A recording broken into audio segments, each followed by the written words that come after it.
My question was really focused on the prospect of a sanitary and phytosanitary so-called veterinary deal with the EU, and the extent to which we might risk kind of being stuck in the kind of old mindset of the previous administration and their fears of the perception of being a rule taker, and whether in actual fact, given that there are now more MPs, Labour MPs affiliated to Labour Movement for Europe than there are total Conservative MPs, whether the prospect actually may be unspoken of dynamically aligning as a way of kind of creating the thin end of the wedge to possible future steps could actually be appealing to quite a large section of the Labour Party. There is this sort of theory that as we get midterm and growth hasn't really picked up, that the pressure will build on Starmer to be more radical. I go back to the fact that, and in a second I'm going to look the numbers up, that the way that the negotiation's been circumscribed is that these are protracted and potentially politically painful negotiations. Starmer's crawling back to Europe with potential political pain for quite limited gain. And so, I'm not a political correspondent, I'm a policy reporter. But when you look at the composition of, Labour's parliament, the relative thinness of its majorities across the board, and where it wants to attract these hero voters, the old red wall, patriotic red wall voters, from what I've seen so far, I don't have a crystal ball, so from what I've seen so far, I don't see a lot of courage and a lot of appetite. And you rightly point out, that maybe that will change, but the numbers aren't going to change. I don't think reform's going to go away, and therefore, like I said, I don't have a crystal ball, but I'm sort of instinctively skeptical that a vet deal is going to be the thin end of the wedge. Partly because in lots of those areas, essentially the UK would need to rejoin EU agencies like ECHA in Helsinki, the medical agencies, etc. And what I see from the European Union internally just says no way. You need to be part of the single market to do that. That's the point of being part of the single market. And so that's why I do wonder, actually, when it becomes apparent to the UK that they're probably not going to be able to cherry pick their way to associate membership of all these agencies and have facsimile single market membership, that actually we may end up going in the opposite direction, which is accepting that we're not going to rejoin anytime soon. It's a fool's errand to try and cherry pick the single market, and then the pressure will grow in the opposite direction, which is actually to diverge. I don't know. It's going to be interesting to see.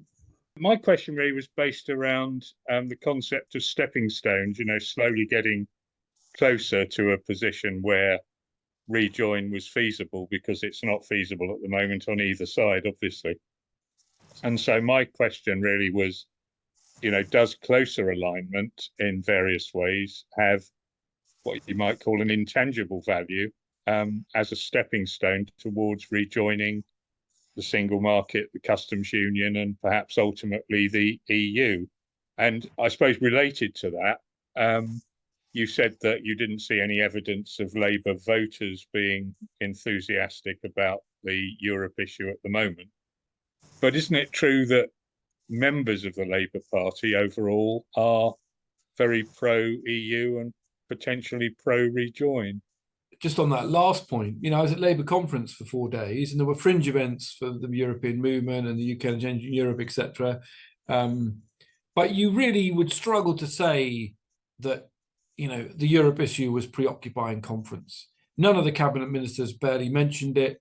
It remains, it felt very much like last year, a passionate fringe activity, but not what is driving the concerns of conference, which were about you know, the need to invest in infrastructure and get our public services back on their feet, etc., etc.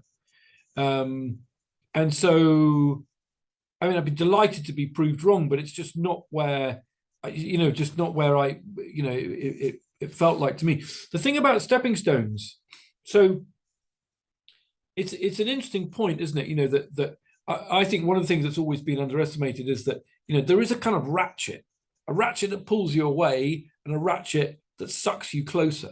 And of course, if you were to reverse the ratchet, the ratchet is pulling you away. Even if we stand still, the EU is still churning out masses of new regulation. We don't have a systematic way of following it. If you run a business, you know, you're passively diverging, as they say. So you then have a situation whereby you try and reverse the ratchet, to your point about stepping stones. At that point, businesses getting the pain without the gain of the single market, because on standards it follows international standards, right? The CE mark, and we've given up on the UK CE mark. I'm talking about regulation, and so you're deferring the gratitude, right? The stepping stone makes sense if you think the direction of travel is ultimately that we're going to end up going back in. But all of the messaging is no single market, no customs union, no free movement. And that weighs, I think, both on the appetite of business to flog a dead horse, but also for Europe to engage.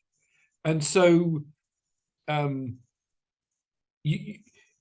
don't know whether you create the momentum, because you are right. If the closer you got, the more rule taking you did, the more you would then beg the question, well, hang on, if we're rule taking, why don't we get in the room and start making the rules? And that's the beginning of a journey back to membership. But you know, the reason Norway, I think, was never a realistic arrangement, the EEA Norway arrangement, you know, is that the UK is just too big. You know, the Norway has its financial services ultimately regulated out of Brussels. There's no way the city is going to be regulated out of Brussels. You know, I just don't find that a plausible halfway house. And so I just don't quite know how, in practice, the stepping stones idea works unless you're on a journey. And then everyone goes, well, it's worth it because we know we're going to end up back in the EU, back as part of the single market, rejoining the customs union. But all the message is completely the opposite. So in that environment, you're just larding yourself with rules and regulations for no obvious benefit. On the youth mobility scheme, which is not unlike, as I understand it, not unlike schemes that we have with countries outside Europe, do you detect in government circles a quite deliberate attempt to confuse the situation by seeing it as part of a path back to freedom of movement, and therefore misunderstanding what the youth mobility scheme would really be about? I think there's a number of things going on there, David. The first one is that when the EU, so the European Commission produced a mandate, which it asked the Council to approve back in before the election. And the mandate was very expansive. It contained, 4 years, no reason for travel, free, domestic levels of fees. So EU students would pay UK level fees, 9,250, etc. And in fact, when it came out, European Union officials were saying, look, we're allowing you to cherry pick. You're a third country, and this is basically free movement for young people, right? It was not the same as a UK deal, which we have with 12 or 14 other countries like New Zealand, Australia, etc. Those schemes are very limited. They have caps, they have ballots. You pay the NHS surcharge, which is about £1,000. You have to show that you own £5,000. You can only come for 2 years. You can work but not start a business. There's no right to residency, etc., etc. And so in some ways, the EU was cherry picking. They always say, look, we're a third country, right? And in fact, we turned round, both governments, Labour, the then Conservative government and the Labour Party, turned round and said, you know, you can't have it both ways. You're asking us for this very expansive youth mobility deal, home fees, Erasmus, all that good stuff, which is nothing like what a third country deal. You know, France has a third country youth mobility deal with Australia.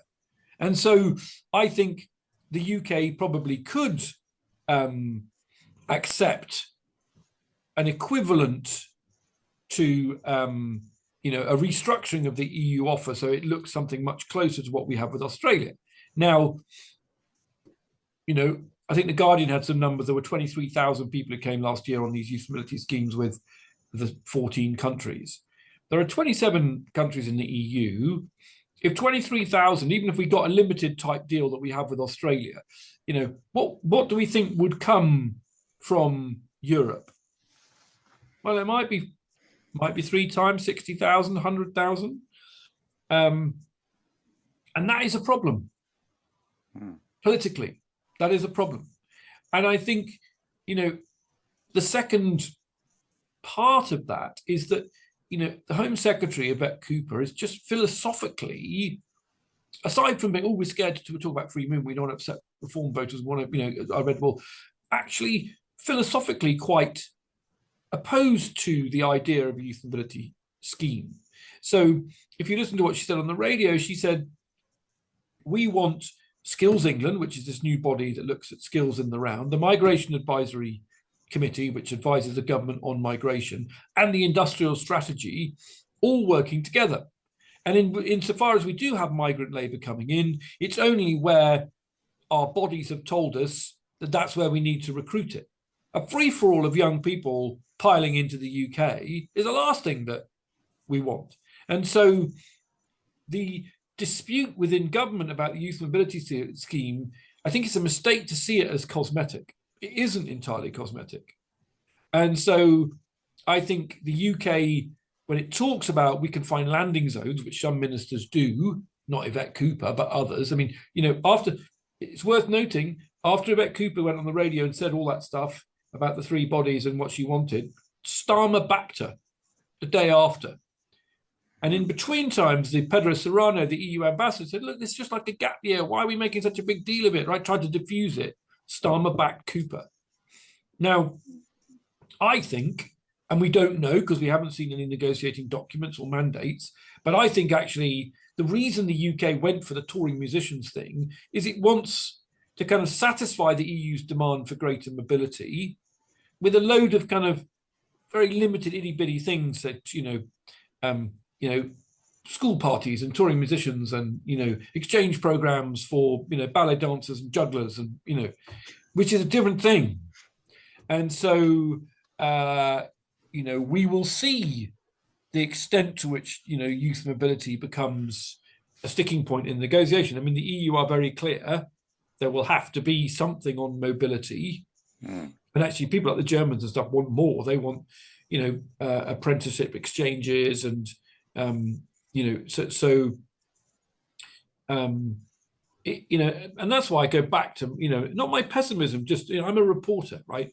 You know, I'm not a campaigner, I'm a reporter. I can just tell you what I see and what I hear. And I think, you know, none of this is going to be easy and none of it's going to happen quickly, because actually the Labour Party, you know, if you look at the way politicians of all stripes have approached and argued and sold Europe as a concept to the public, you know, this lot aren't that different.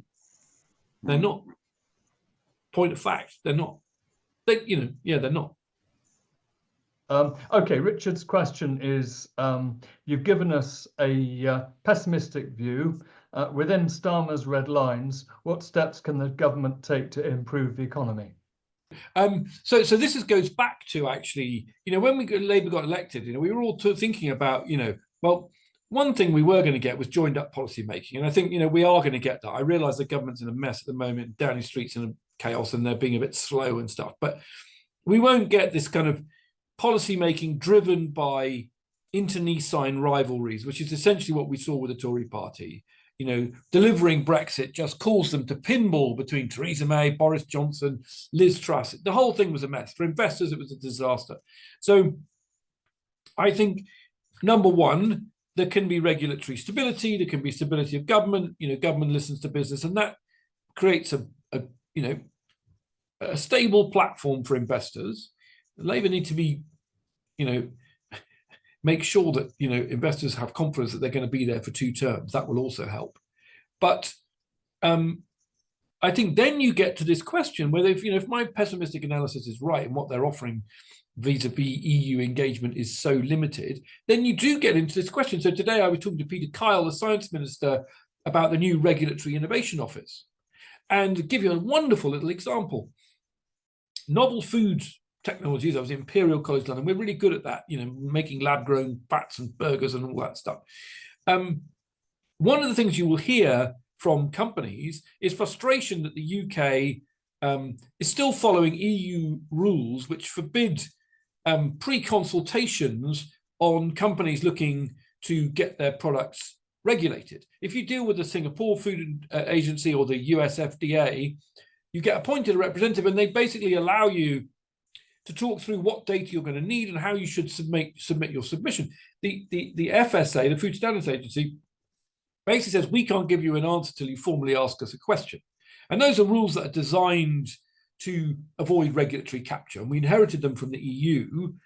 And the piece of legislation, even though Michael Gove always talked about lab-grown protein, the EU never got round to the Tories never got round to pushing through the legislation that would allow the FSA to behave in a way that was nimbler, closer to what happens in the US and in Singapore, which we need, given that we're not going to reintegrate into European supply chains. You start to go logically, well, what do we need to do? We need to become, the sandbox of Europe. We need to be more progressive on artificial intelligence, where the EU have a very top-down sclerotic regulatory system, right? All that stuff that the Tories never got round to, Labour may have to. So the last chapter of my book, really, which is that if you're not going back in the single market customs union and what have you, then, logically, where do you go? If you want growth, you have to think about where we have to face up to where you are. My worry, actually, is that, as I sort of said rather ham-fistedly in my opening remarks, we'll end up with triangulation, with a Labour Party that talks big to people like yourselves and talks about, tearing down the barriers and we all love each other now in Europe, et cetera, and actually just finds itself just managing Europe as a problem, triangulating Europe as a political problem. And we end up in the same or very similar kind of indeterminate halfway house that we've been in actually since the TCA was signed in 2020. Anyway, I think my question has probably been answered about youth mobility, really. But it's a quick point is, I assume Erasmus is kind of in the same way. I find it difficult the way things are never presented in terms of opportunities for our own young people. Having worked in touring and Erasmus, but I'm guessing Erasmus has probably already been forgotten about by the Labour Party, or if they know what they're doing. I think the trouble with Erasmus is, and the reason Boris Johnson dropped Erasmus, is that basically the last cycle cost us 600 million euros because we took loads more kids than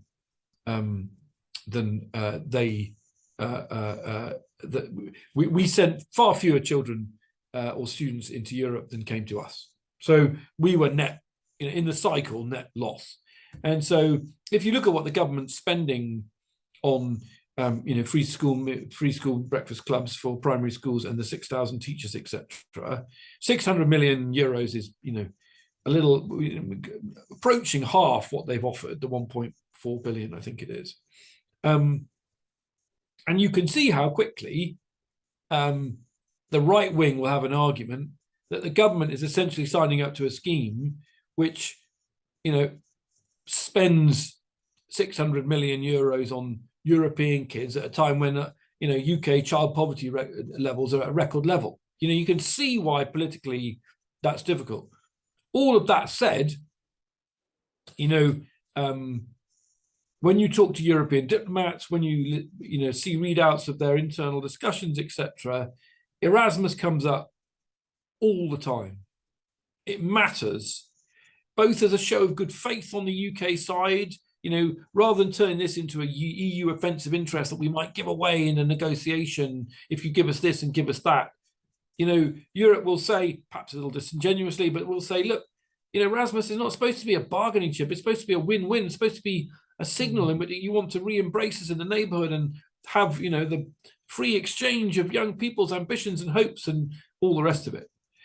I think there are ways you could fix it. You could do potentially some kind of correction mechanism which allows the UK to claw back some of its underspend, as it were, from its contributions. You know, but again, none of that feels like a kind of expansive reset, does it?